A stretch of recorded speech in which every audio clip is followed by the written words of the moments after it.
Olá, sejam todos bem-vindos ao nosso canal Invest Family. Eu me chamo Márcio Amorim e se acomodem aonde estiverem. E é isto mesmo que você acabou de ler no título, e as coisas são seríssimas, meu caro, pois todos nós conhecemos alguém que é um famoso ou famosa Maria vai com as outras. Eu mesmo não posso nem falar porque fui um destes Maria vai com as outras recentemente, até meados de 2017. E também atire a primeira pedra quem nunca foi. No vídeo de hoje falarei brevemente sobre alguns conceitos do famoso investidor americano Peter Lynch, que talvez faça com que a gente deixe um pouco de ser o famoso Maria vai com as outras. Esses conceitos peguei emprestado após alguns anos de leitura e meditação sobre o tema lá ainda em meados de 2015, sendo que estas dicas já me salvaram de diversas enrascadas. E como já diria o famoso John Lennon, ex-vocalista, chefe e Beatle dos Beatles, tudo que você pega emprestado e faz a reprodução de coração, dando o seu próprio entendimento da coisa e passando a informação adiante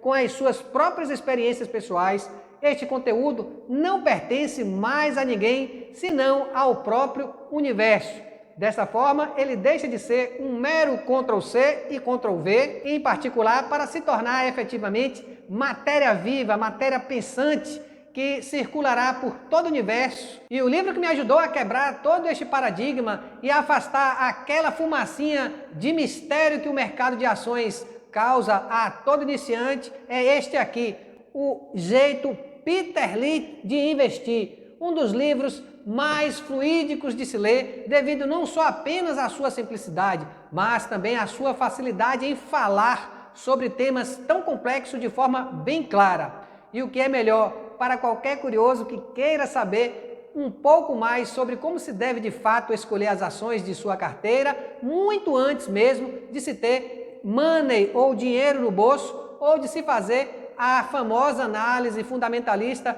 das empresas. O nosso autor não colocou no livro apenas toda a sua experiência de décadas à frente da gestão do maior fundo de investimentos das Américas, o Fidelity Fundo, mas também toda a sua franqueza em relação aos mercados acionários. O livro foi todo escrito e elaborado para nós investidores que não somos profissionais de mercado. Por isso, não espere aqui as fórmulas mirabolantes de gráficos, nem os conceitos esdrúxulos de mercado. É um livro simples, em formato de bate-papo, que o verdadeiro amante do conhecimento levará em consideração a dica e fará um ótimo proveito das informações e histórias aqui contidas. Só para se ter uma ideia, Peter Lynch foi considerado nada mais, nada menos do que um dos maiores e mais proeminentes gestores dos Estados Unidos da década de 90, antes de sua aposentadoria. Ele esteve à frente por décadas do famosíssimo fundo Fidelity, onde lá bateu por anos a fio ao índice da Bolsa Americana, vindo a se tornar, por este motivo, o gestor número 1 de fundos da América. Por este feito, o nosso autor sempre foi muitíssimo respeitado em Wall Street. E a sua premissa mais importante e que me fez ainda mais me identificar com o autor é a seguinte. Primeiramente, pegue papel e caneta para anotar, porque o investidor iniciante não deverá esquecer: quando começar a comprar as suas primeiras ações, os pequenos investidores também podem se tornar especialistas ou até mesmo ser melhores do que os profissionais de mercados. Para isso, é preciso a princípio fazer algumas pesquisas e observações ao seu redor. Com isso, o investidor iniciante, ao observar o desempenho dos negócios e prestar atenção aos melhores produtos e serviços à sua volta, seja no shopping center ou em seu próprio ambiente de trabalho, será capaz de descobrir quais empresas serão bem-sucedidas no futuro, antes mesmo dos analistas profissionais. E mais, se chegar primeiro, você terá mais chances de encontrar as ações que se valorizam até 10 vezes em valor, fazendo com que o seu ativo passe a ter um desempenho excepcional. Descobrir esta premissa foi como se eu tivesse encontrado a chave dos mistérios que me possibilitava ver sobre o véu de Ísis e que complementavam aos meus estudos e curiosidades naquele momento. E mais, parafraseando o educador e entusiasta Dr. Francinaldo Gomes, do canal Enriquecer Faz Bem à Saúde, Se não podemos sair da manada de boi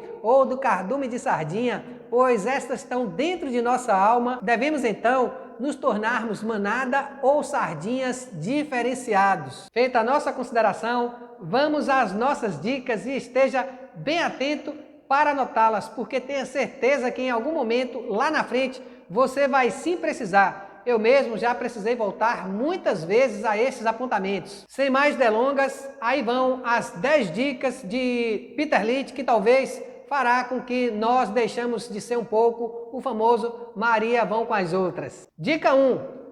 Preste atenção nas ações de boas empresas que estão subvalorizadas ou esquecidas pelo mercado. Vou repetir para vocês. Preste atenção nas ações de boas empresas que estão subvalorizadas ou esquecidas pelo mercado. 2. Compre bem barato, segure e depois de um bom tempo, venda bem caro se for uma ação que tenha se valorizado, por exemplo, 10 ou 16 vezes. São as ações que explodem para cima ou as famosas Tin Bags. Dica número 3.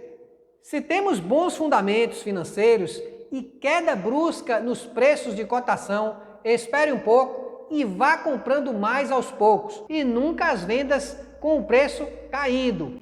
Dica número 4. Você, meu caro investidor iniciante ou pessoa comum, pode sim garimpar e deve comprar as empresas no seu dia a dia.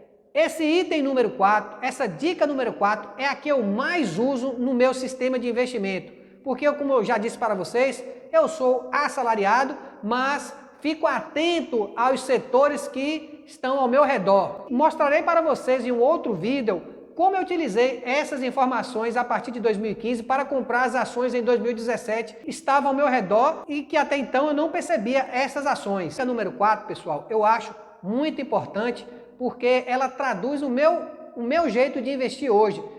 Eu não nego para ninguém que eu tenho uma grande influência do senhor Luiz Bassi Filho e também do senhor Décio Bazin.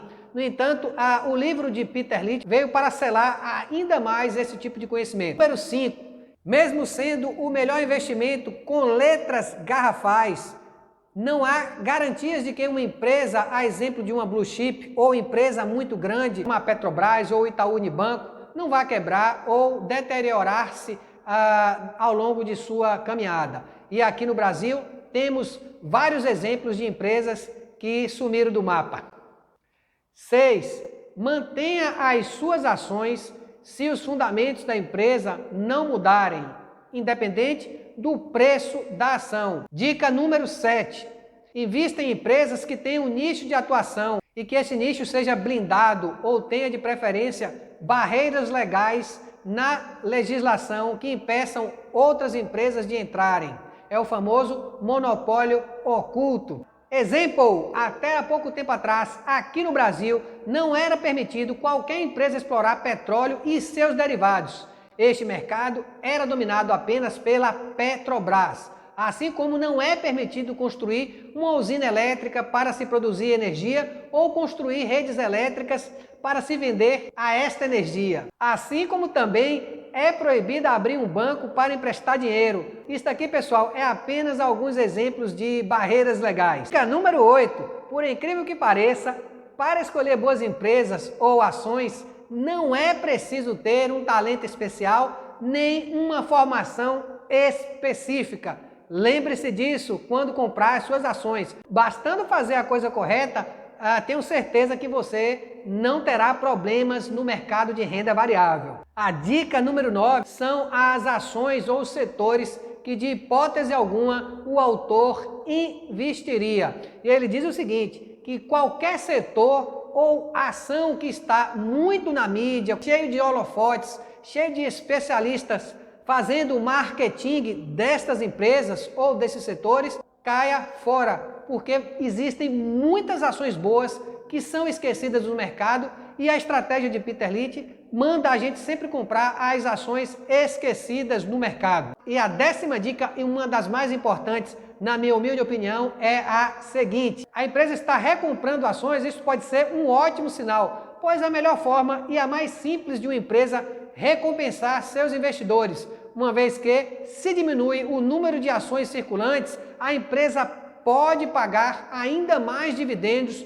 ou aumentá-los, remunerando ainda mais aos seus acionistas que permanecem com as ações em carteira. E o mais importante disso tudo é porque ficamos sabendo se uma ação está barata ou cara. Empresas, na maioria das vezes, só vão ao mercado comprar as suas próprias ações quando julgam que estas estão baratas. Recentemente, o Banco Bradesco e a Magazine Luiza também foram às compras e recompraram as suas ações. E eu sei desses dados apenas porque estavam aqui anotados nos meus apontamentos. Sugiro que você pegue a partir de agora um caderno e anote aos seus preços de compras de suas ações, bem como as notícias mais importantes que podem ter impacto na empresa que você está posicionado. Com o tempo, você terá o seu próprio acervo ou histórico de informações e se surpreenderá de como este simples método de anotar as informações lhe proporcionará uma ajuda inestimável lá na frente e lhe afastará daquelas indicações que já conhecemos.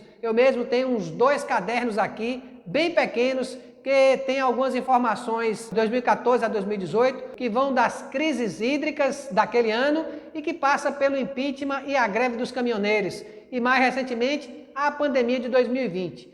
Ao fazer isto, verá que todos os anos a Bolsa de Valores do Brasil sempre teve e vai ter oportunidades. E verá também que até mesmo uma das maiores corretoras do mercado brasileiro erra, e erra muito feio. E os seus analistas que erraram feio e muito feio ao sugerir na época, por exemplo, a compra de IRBR ou IRB a R$40, com previsão de chegada a R$80, deveriam pedir desculpas às pessoas que compraram aquela dica de canoa furada.